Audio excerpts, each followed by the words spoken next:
السلام علیکم دوستانو، څنګه یې؟ خیر دی، بالکل امن دی او امید کوم چې تاسو به ښه د دې نه مخکې مونږ یو ویډیو ساده کړې وه چې آیا مونږ به دا څنګه معلومو چې زمونږ په نمبر باندې زمونږ په موبایل کې چې کوم نمبر دی دا د چا په نوم دی. مونږ دا ویډیو ساده کړې وه، خو بیا یو څو ملګرو ما دا انباکس کې میسج وکړو چې مونږ خو دا چل زده کړو چې زمونږ دا سیم د چا په نیم دی، دا پروسیجر دا طریقه مې زده کړه، خو آیا دا به څنګه زده کوو چې زما په سیم باندې څو نمبرې اکټیویټ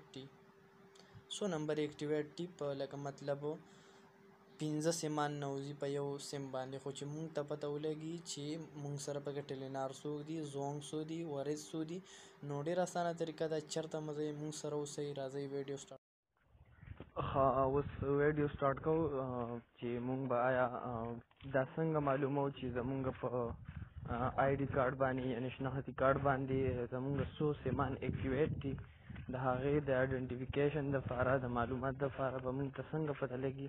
مونږ به داسې څه چل وکړو یا مونږ بغیر د فرانچایز ته د تلو نه بغیر مونږ ته به په خپل موبایل کې څنګه پته لګي چې زما په آی ډي کارډ باندې څو نمبرې اکټیویټ دي. نو ډېره اسانه طریقه ده، تاسو به داسې چل وکئ چې خپل رایټینګ میسج ته به لاړ شئ. کوم ځای کې چې تاسو میسج لیکئ نو ما سره دا ایپ دی، دا وګورئ. زه به دا میسج ځای کولاو کړم.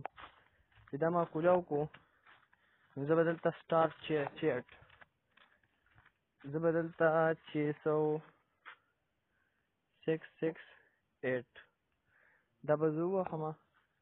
دا چې ما کلیک کو نو زه به دلته په دې سیکشن کې په رایټینګ میسج کې خپل آی ډي کارډ نمبر ولیکم.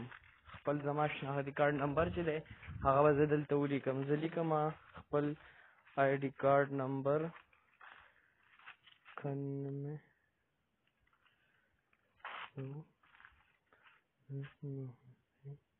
دا وګورئ. زما اوس خپل آی ډي کارډ نمبر دلته ولیکو. دا ما آی ډي کارډ نمبر ولیکو. زه به اوس دا آی ډي کارډ نمبر چې دی 668 ته به دا سینډ کوم. دا ګوره ما 668 ته ما دا سینډ کو. دا اوس زه دوی ته سینډ کوم، دوی ما ته اوس میسج راولیږي. ښه دا وګورئ، هغوی ما ته دا میسج راولیږو. دا وګورئ جیز ما سره جیز یو سیم دی، ټیلینار ما سره 3 دي، یوفون هم نشته. دا وګورئ ورید هم نشته، زونګ چې دی دا هم نشته. کاینډلي وزټ د کنسرن کسټمر سروس سنټر اف اینی کریکشن. دا وګورئ 3 4 ما سره 15 سیمان دي، 3 ما سره ټیلینار دي، دا ما سره وښودو. جیز دی یو تا سره او زونګ دی یو سیم. دا وګورئ تاسو په دې طریقه باندې خپل د کوم آی ډي کارډ باندې تاسو نمبر اکټیویټ تاسو ډېر په اسانتیا سره معلومولی شئ. تاسو څنګه طریقه چې تاسو ته ما وښوده په دې ویډیو کې، نو دغه شان تاسو کولی شئ چې خپل آی ډي کارډ نمبر معلوم کړئ چې تاسو په آی ډي کارډ باندې څو نمبرې اکټیویټ دي. بس نننۍ ورځې لپاره دا ویډیو وه.